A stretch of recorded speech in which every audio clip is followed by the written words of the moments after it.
আমাদের নবী সর্বশ্রেষ্ঠ নবী, সকল বিবেচনায় শ্রেষ্ঠ, সর্বদিকে তিনি সেরা, সর্ববিবেচনায় সেরা। এত দামি, এত শ্রেষ্ঠ, এত সেরা, এত সর্বগুণে গুণান্বিত পরিপূর্ণ নবী পাওয়ার পরও আমরা যদি জাহান্নামী হই তো দুর্ভাগ্য ছাড়া আর কিছু না, বদনসিব ছাড়া আর কিছু না, আমাদের মন্দ কপাল ছাড়া আর কিছু না। এজন্য পুরুষ কিংবা নারী, মা বোন, সবার কাছে অনুরোধ, রাসূলুল্লাহ সাল্লাল্লাহু আলাইহি সাল্লামের ভালোবাসায় নিজেদের জীবন সুন্দর করেন, নিজেদের জীবন সুন্দর করেন, সুন্নাতের অনুসরণ করেন।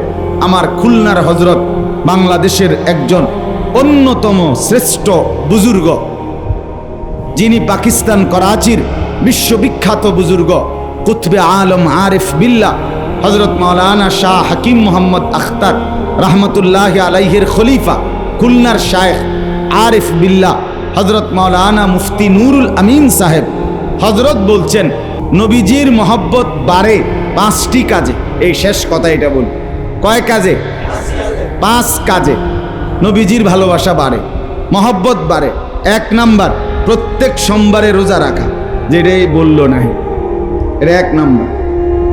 প্রত্যেক সোমবারে রোজা রাখে যে, রসুলের ভালোবাসা তার বাড়তে থাকে। সুবহান, প্রত্যেক সোমবারে রোজা, শুধু সুবহানাল্লাহ বলার জন্য বলি নাই, আমল করার জন্য। মসজিদের বাইরের থেকে সুবহানাল্লাহ কইয়া বলছি, আমল করবা কিনা হেটা কও। প্রত্যেক সোমবারে রোজা রাখবা, বলো ইনশাআল্লাহ। যুবক যারা অবিবাহিত তাদের জন্য তো আরো বেশি দরকার, আরো বেশি দরকার। রোজার বরকতে চরিত্র হেফাজত, আখলাকের হেফাজত। রাসূলের হাদিস এটা। নবীজি বলছে, যারা এখনো বিবাহ করতে দেরি হচ্ছে, প্রস্তুতি আছে, ব্যবস্থাপনা আছে, বিভিন্ন কারণ, তো আল্লাহ নবী বলছে রোজা রাখো, রোজা তোমার আখলাক নিয়ন্ত্রণ করবে।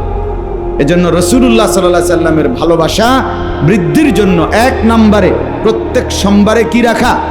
রোজা। 2 নম্বর, মাসনুন দোয়া।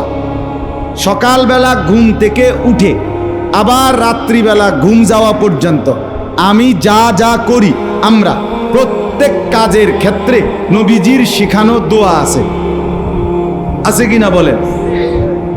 ঘুম থেকে উঠে, ঘুম যাওয়ার আগে, বাথরুমে যাওয়ার আগে, বাথরুম থেকে বের হয়ে, খাওয়ার আগে, খাওয়ার পরে, মসজিদে ঢুকার আগে, মসজিদ থেকে বের হওয়ার আগে, একেবারে সব ব্যাপারে মাসনুন দোয়া নবীজির আছে।